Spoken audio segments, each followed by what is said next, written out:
Eto, kababalita lang po itong nakalipas na mga oras lang itong ngayong araw na si Pangulong Bongbong Marcos or PBBM ay namigay po ng titulo, excuse me, at titulo ng lupa, land title, saka tulong na itinala sa DSWD at siya mismong nandoon sa Pampanga. Kababalita na itong nakailang oras sa ABS-CBN. So makikita niyo po dyan sa pinag-ebidensya dyan sa kaliba ko, sa kanan nyo, kapag kayo nanonood sa computer nyo or sa cellphone nyo. So dito mapapansin mo, no, ang tumatak sa akin dito, sabi niya pag namimigay sila ng tulong pera, wag na raw magpasalamat dahil trabaho nila yon. Tama po si Pangulong Bongbong Marcos po diyan. Tama po siya doon. Pero hindi natin maiwasan yung mga gusto magpasalamat sa kanya. Kasi nga, hindi naman kamot trabaho ng politiko yan. Hindi naman lahat kasi ng politiko tumutupad sa tungkulin po nila. Iba niya pag-alagala, walda sa pera, hihingi pa ng pondo, hindi umala. Pagka sa kongreso hindi makapunta, hindi nagpapakita. No, may pagka sorry for the word, may pagkabastos, no. Pero itong pangulo natin na talagang tinupad niya, naalala ko yung ama niya namimigay dati ng titulo ng bubuhay pa yung administrasyon ng kanyang ama na si Pangulong Ferdinand Marcos Sr. Bagamat aminado ako may nangyaring hindi rin perfecto ang ating dating Pangulo, pati ang Pangulo natin ngayon, pero may nagagawa silang tama. Yung senior sa Marshall nasira, pero itinigil niya yung Marshall kasi may nakikita siyang pag-abuso ng mga nasa kapangyarihan. So, ganun pa man, marami siya na ipagawa infrastructure at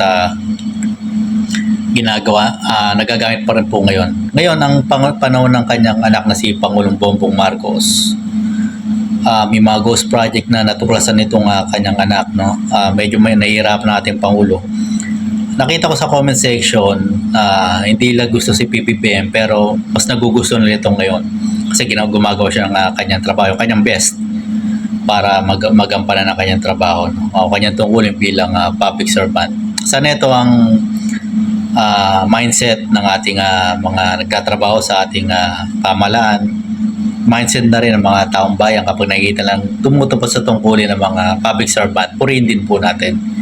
Hindi katulad yung iba dyan, public servant kuno pero naninira sa kasalukuyang administrasyon. Sa Pampanga, no, excuse me, sa Pampanga, nagbigay siya ng aid, ng pera dahil sa tulong sa mga magsasaka po doon. Ito kasi mga magsasaka natin, ito yung nakakaligtang sektor ng, sa ating lipunan. Pero malaki yung kailang ginagampanan, yung food security po natin. No, yung mga sibuyas, lalo pangunahin po yung bigas, yung napaka-importante. At kung ano-ano pa po, mga gulay, yung mga ganyan. So, dapat itong talagang tutukan nating gobyerno, no? At sila po itulungan. So, sana magano tayo, ang gobyerno sa mamayan ay magtulungan po. Kasi wala naman talagang ibang tutulong sa atin ng todo-todo. Kung hindi tayo rin po ating mga sarili. Kung tayo magkakawatak-watak pa, hindi po maganda ho yan. Nagkakagulo, nagkakaroon ng fake news, nagkakaroon ng kaguluhan. No? So, ito, maganda itong, sa aminado akong maganda itong ginawa nitong Pangulo po natin ngayon na si Pangulong Bongbong Marcos. So, konti lang din ng taon nalalabi sa kanya. 3 years or 2 years na lang. 2 years may get.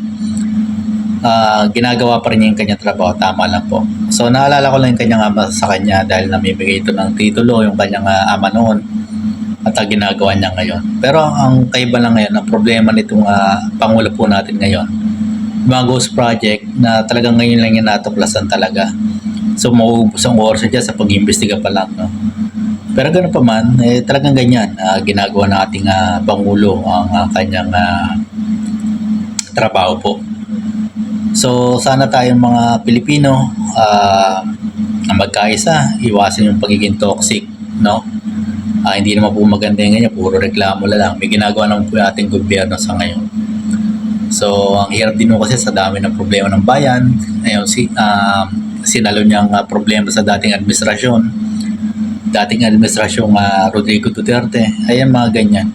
Ayan, naglalabasan yung mga flood control coast projects. No? Ang dami na kulimbat ng mga ibang politiko dyan. So talagang sa Pangulong Bongbong Marcos, may hirapan siya talaga na talagang ang daming oras na nakukuha sa kanya at panahon. Pero ganoon pa man, tayo natutuwa at ginagawa pa rin ng Pangulong Bongbong Marcos sa kanyang makakaya. Lalong-lalo na sa mga magsasaka na talagang nakakaligtaan na sektor ng ating lipunan. So hanggang dito lang po muna yung vlog. Ito lang po yung magandang balita ngayon. At alam ko marami pa naman dyan. Pero ito yung nagustuhan ko lang yung ginawa niya kasi. So hanggang dito lang po muna yung vlog. Maraming salamat po ulit.